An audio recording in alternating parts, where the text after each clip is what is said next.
Ready? Here. Hi.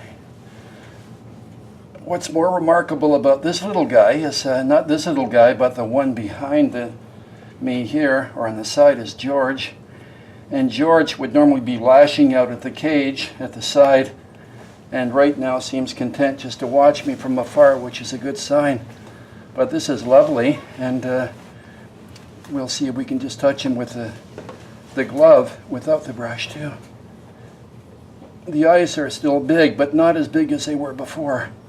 Here, can I touch you? No one's gonna hurt you.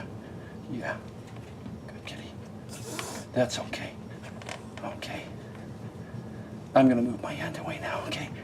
Thank you very much for not biting me. Thank you very much for not biting me.